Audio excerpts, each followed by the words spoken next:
Maliban po sa China, may iba pang mga bansa na nagtayo na ng istruktura sa iba't ibang isla sa West Philippine Sea nitong mga nakalipas na dekada. Pero ang Pilipinas, tila napabayaan na raw ang pagtatayo ng mga pasilidad sa pinag-aagawang teritoryo. Nakatutok si Maki Pulido. Sa West Philippine Sea, kung saan may mga inaangking teritoryo ang Pilipinas, hindi lang China ang umuokupa at may mga matitibay na istruktura. Vietnam ang may pinakamaraming naokupahan sa kalayaan. Naokupahan na ng Vietnam ang Phuket Island noong dekada 80 pa. Nasa aerial picture na ito nakuha lang nung nakaraang taon, makikitang pwede nang languyin ang Parola Island ng Pilipinas. Ayon kay Romel Banlawi, isang national security analyst, may military presence ang Pilipinas noong dekada 70 sa Phuket Island.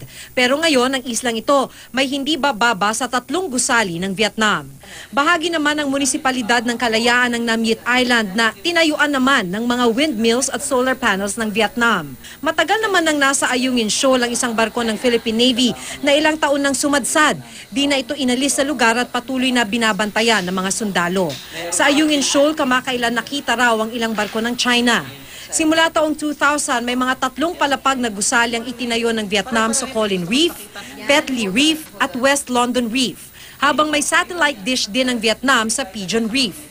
Ang Petley Reef katabi lang ng mga islang okupado ng Pilipinas. Mahabang sementadong runway naman ang itinayo ng Taiwan sa Itu Aba Reef ilang taon na ang nakalipas. At sa Ardesia Reef na inokupahan naman na ng Malaysia, helipad ang itinayo. Pinapaalis rin tayo ng Malaysia sa Commodore Reef kahit nakapaloob pa ito sa 200-mile EEZ ng Pilipinas. Nung panahon ni Marcos, wala tayong ginawa ang Navy natin kundi magpasabog ng mga structure doon. After 1986, after the restoration of democracy, naging abala tayo sa anti-internal politics na involve yung military sa kudeta, na involve yung military sa maraming internal reform issue. Nakalimutan natin yan. Habang abala tayo sa restoration of democracy, yung neighbors natin started beefing up their facilities in the area. Nabulabog na lang ang militar noong 1995 nang madiskubre ang malaking istruktura ng China sa Mischief Reef. That we have neglected our territories in the area, okay? While others have fortified their facilities, okay, we remain modest in our facilities development. We also have to develop the same type of capability, deterrent capability.